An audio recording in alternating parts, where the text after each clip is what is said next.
High বন্ধুরা, তো আজকের যে কাজটা আছে এই কাজটা হইতেছে গিয়ে সেটা Bs6 যে নজেল আছে Bs6 নজেল নিয়ে।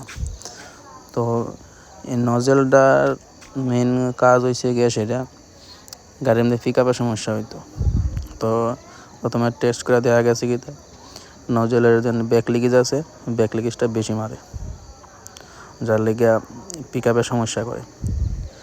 তো ওই হিসেবে কাজ এটা খুললে সাইডা ভিতরের টুকটাক ছোটো ছোটো কিছু পার্টস লাগাইয়া তারপরে দিয়া নজলটারে রেডি করা হইতেছে। তো রেডি করার পরে তারপরে মেশিনের টেস্টিং হইব।